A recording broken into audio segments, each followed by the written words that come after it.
Baik, Ibu. Mmm, untuk pertanyaan pertama, kapan berdiri dan apa latar belakang didirikannya Panti Asuhan Tunas Mahardika? Ya, berdirinya di tanggal 28 Oktober tahun 2005.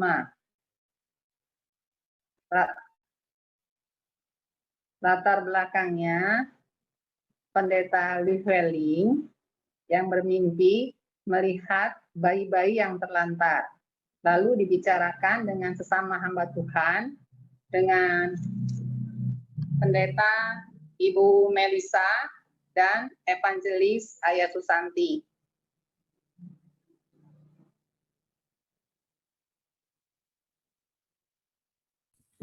Baik, untuk pertanyaan yang kedua, kira-kira bagaimana susunan pengurus organisasi di Panti Asuhan Tunas Mahardika? Bagaimana, Kak? Bagaimana susunan pengurus organisasi di Panti Asuhan Tunas Mahardika? Susunan pengurus ya. Susunan pengurus. Betul, Pak. Jadi ketua pembina Ibu Pendeta Melisa Sugihermanto. Pengurus ketua Ibu Lucia Fidelia Wuwungan. Sekretaris Umum Bapak Herman Lim. Sekretaris 1 Sri Astuti Hadikusuma. Bendahara Michael Sulu. Kepala Panti Asuhan Ibu Go Swat Hun. Pengawas Ibu Martini Irawati Hidayat.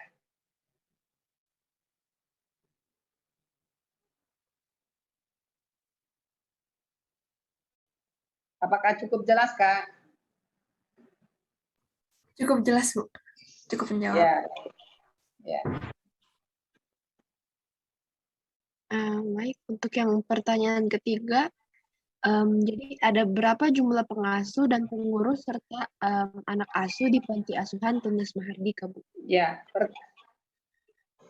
pertama-tama jumlah anak yang diasuh 21 anak, terdiri dari 9 anak batita usia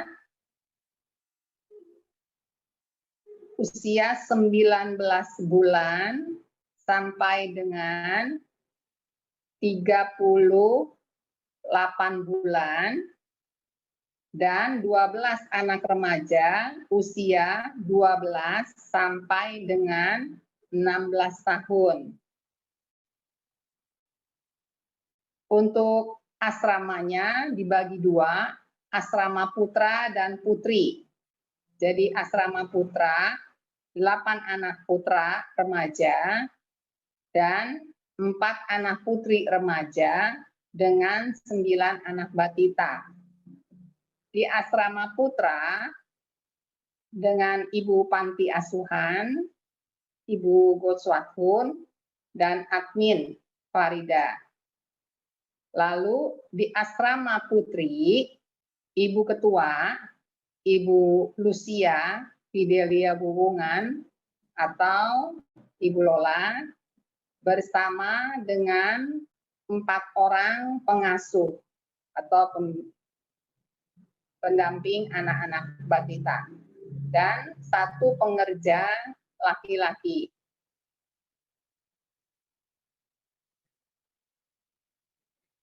Cukup, Kak? Iya, Bu, cukup. Jadi kira-kira umur rata-rata anak-anak yang diasuh di Panti Asuhan Tunas Mahardika itu berapa ya, Bu?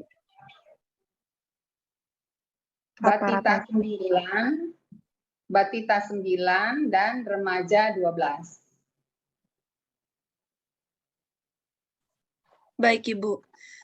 Untuk pertanyaan selanjutnya, apa visi dan misi dari Panti Asuhan Tunas Mahardika?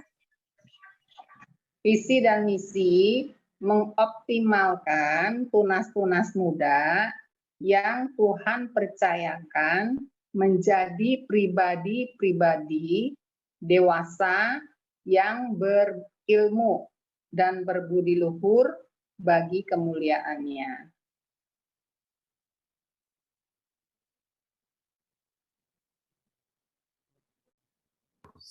Baik, Ibu. Untuk pertanyaan berikutnya, kira-kira dari mana sumber dana untuk pembiayaan anak asuh Panti Asuhan Tunas Mahardika, Bu? Ya, semua oleh karena anugerah Tuhan, boleh melalui setiap para donatur yang terus setia mendukung pelayanan ini.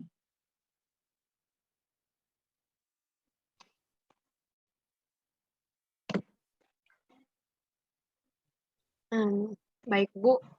Sekarang kita masuk ke sesi pertanyaan mengenai religialitas. Pertanyaan pertama, bagaimana kondisi kualitas religialitas anak asuh yang ada di Panti Asuhan Tunas Mahardika?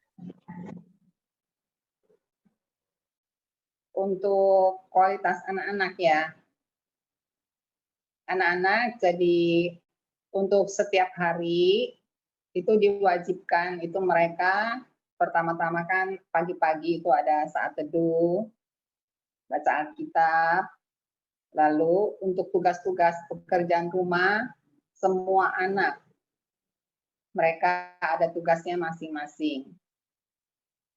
Dan untuk kedisiplinan waktu terutama kami sering ingatkan anak-anak untuk belajar disiplin dalam hal waktu.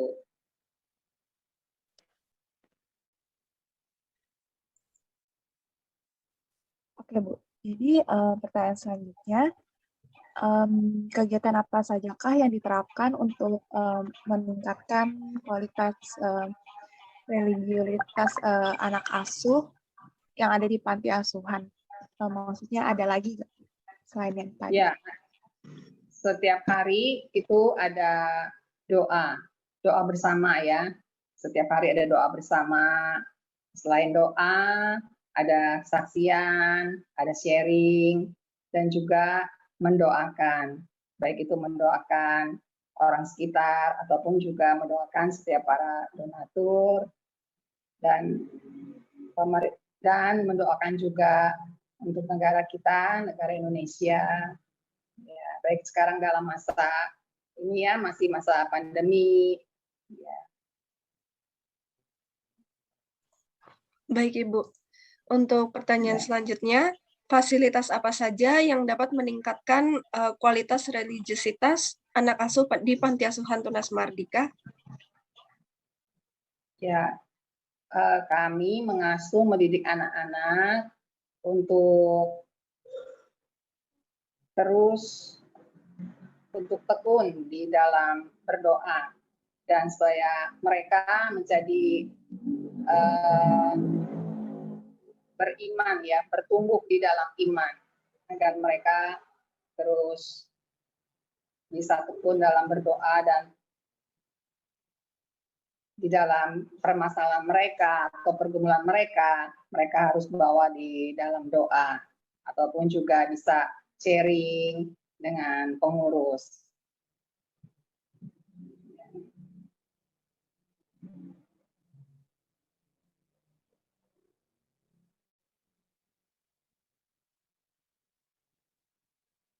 Baik, Ibu.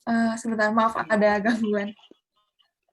Jadi untuk berikutnya, kalau bagaimana cara kita mengetahui untuk perkembangan atau peningkatan kualitas religius pada anak di Panti Asuhan Tunas Mahardika ini?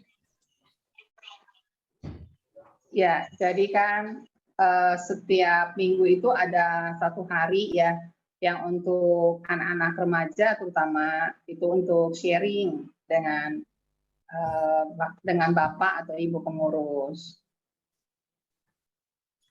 Jadi mereka sekiranya bisa boleh menceritakan apa sih yang menjadi pergumulannya sehingga pengurus juga bisa dapat mencarikan solusinya gitu, untuk menangani anak-anak.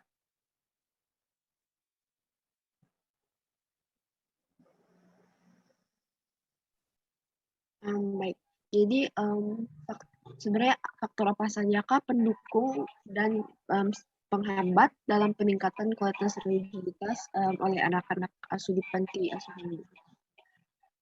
Iya nih, kalau sekarang kan masalahnya anak-anak sering suka main game ya, apalagi Iya. sekarang sekolah online gitu.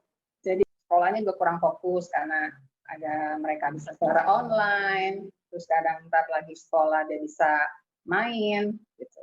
Jadi kesulitannya faktornya di masalah sekolah secara online, terus ke gereja juga sekarang masih secara online. Jadi kurang fokus.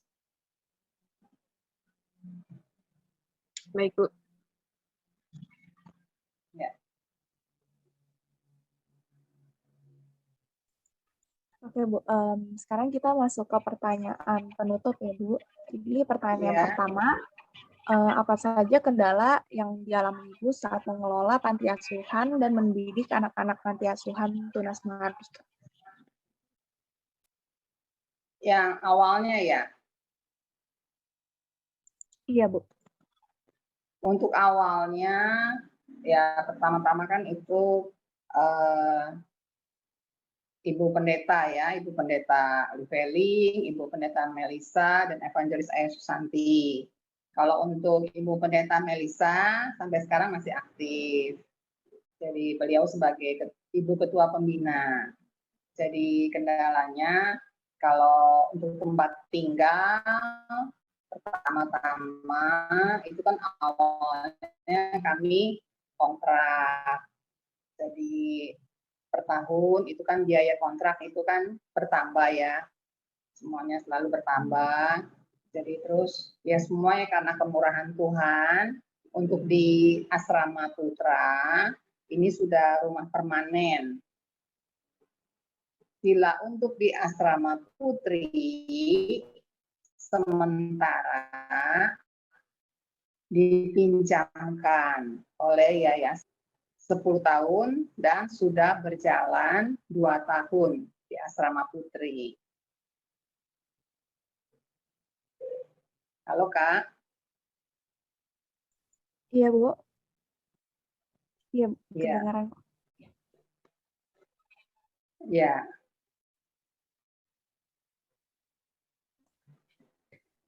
Baik. Baik, Ibu. Untuk pertanyaan selanjutnya, kira-kira apakah ada rencana dari Ibu agar kelak anak-anak panti asuhan dapat hidup mandiri di kemudian hari?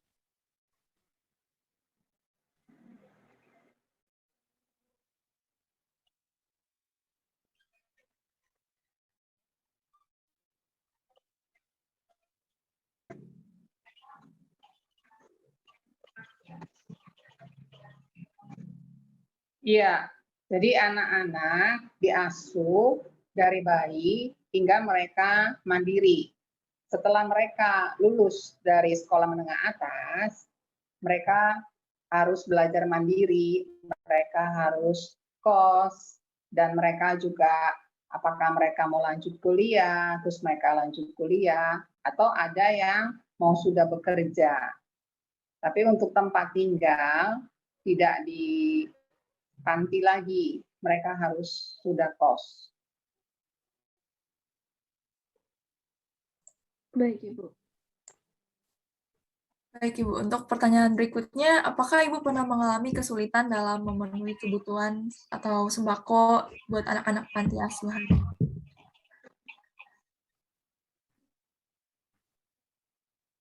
Ya, semuanya anugerah Tuhan ya. Kalau untuk misalnya berupa sembako, itu masih tercukupi. Tapi kalau misalnya untuk dana uang sekolah, itu salah satu contohnya, misalnya Howard, itu ada 1 donatur tetap. Tapi kalau untuk yang lainnya, itu tidak tetap. Jadi misalnya 1 anak namanya misalnya Amanda, itu bisa ada donatur, misalnya ada 2-3 donatur, tapi kadang terus stop, nggak ada lagi. Jadi untuk lebih ke pendidikan anak-anak ini, tidak semuanya tetap. Baik, Bu. Ya.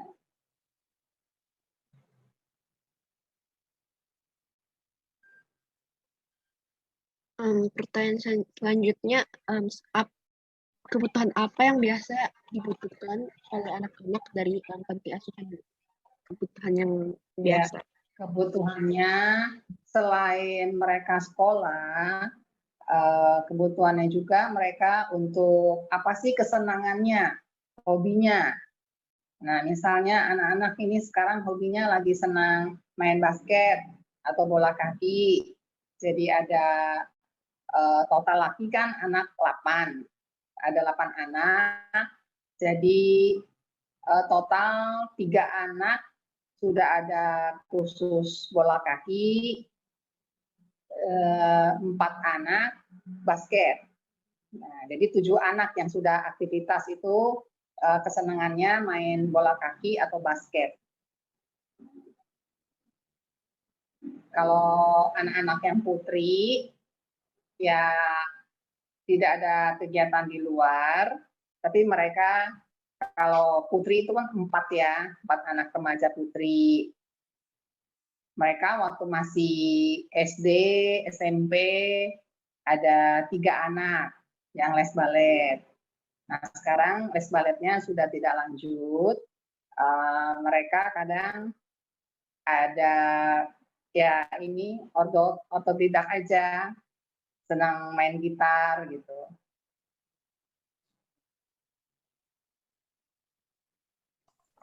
Baik, Ibu. Untuk pertanyaan selanjutnya, kami akan melakukan beberapa pertanyaan untuk beberapa anak. Apakah Ibu berkenan? Mungkin 1 atau 2 anak aja. Pertanyaan apa? Kenapa, Bu? Ya, saya coba panggil ya. Ya. Karena ada beberapa anak yang lagi sedang isoman. Oh. Jadi saya coba panggil 1 anak juga boleh gitu ya? Ya, 1 anak boleh kok, Bu. Ya, ditunggu ya. Iya, Bu. Oke. Ya. Iya, Bu. Tadi sebenarnya ada pertanyaan terakhir, Bu. Tadi saya ketinggalan, belum nanya. Ya. Jadi aku pengen nanya, Bu. Bagaimana cara menangani anak-anak panti asuhan yang merasa sedih saat mengingat orang tuanya? Jika ada, apa yang Ibu lakukan terhadap hal tersebut, Ibu? Ya. Anak-anak ini dari bayi kan mereka bersama ya. Jadi mereka dari yang saya pribadi mereka masing-masing itu mereka sih nggak ada tanya lebih lanjut ya mengenai orang tuanya. Saya bukaan dulu. Jadi ada misalnya yang contohnya Amanda.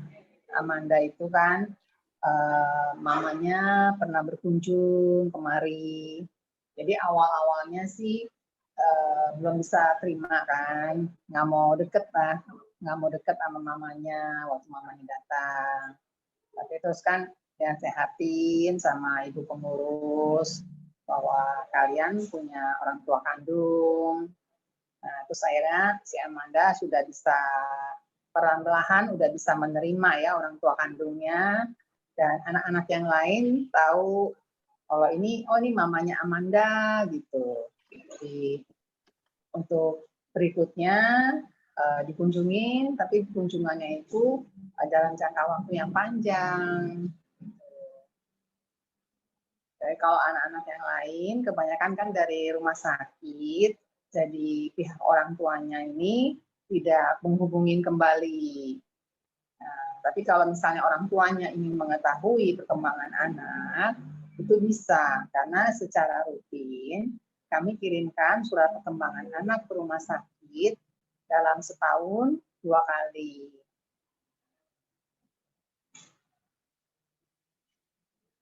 Kalau anak-anak remaja ini, Kak, seringkali sih sekarang kalau mereka yang sharingkan ke pengurus, karena dalam masa remaja mereka, misalnya kenalan dengan lawan jenis gitu, masalahnya itu.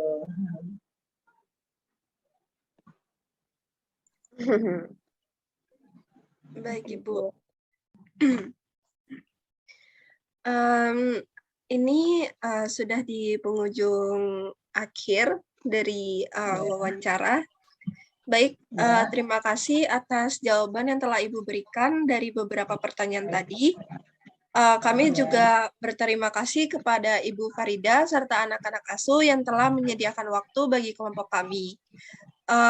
Sekiranya wawancara kami telah selesai dan kami telah mendapatkan banyak sekali pelajaran yang berkesan dari hasil wawancara ini. Kami berharap bahwa Yayasan Tunas Mahardika yang menaungi Panti Asuhan Tunas Mahardika bisa terus berjalan di bawah bimbingan dan naungan Tuhan dan menjadi terang bagi semua orang. Amin. Ya, Sebagai penutup kami juga menyiapkan satu ayat Alkitab yang menurut kami dapat menjadi keteguhan bagi Ibu dan juga bagi kita, yaitu pada ayat Matius 5 ayat 14. Jadi pada ayat tersebut, kamu adalah terang dunia. Kota yang terletak di atas gunung tidak mungkin tersembunyi. Lagi pula orang tidak menyalakan pelita lalu meletakkannya di bawah genteng, melainkan di atas kaki dian, sehingga menerangi semua orang di dalam rumah itu. Demikian hendaknya terangmu bercahaya di depan orang, supaya mereka melihat perbuatanmu yang baik dan memuliakan Bapamu di surga. Ya. Amin. Terima kasih, Kakak. Dan Ibu mengingat bahwa proyek kami ini bersifat 2 bulan, tugas dari proyek kami juga merupakan, selain wawancara, merupakan charity juga. Jadi dana yang kami perlukan dalam melakukan charity masih dalam proses, sehingga charity dari kelompok kami akan diberikan pada bulan April. Rencananya kami akan melakukan Zoom lagi dengan Ibu serta dengan Ibu dan Panti Asuhan. Jadi setelah charity, kelompok kami akan terkirim dan kami akan melakukan Zoom untuk penyerahannya. Apa Ibu berkenan untuk melakukan Zoom lagi saat penyerahan charity-nya? Iya, Kakak. Iya, Kakak. Kami terima kasih. Baik, Ibu. Terima kasih sekali lagi atas waktunya ya, Bu. Baik.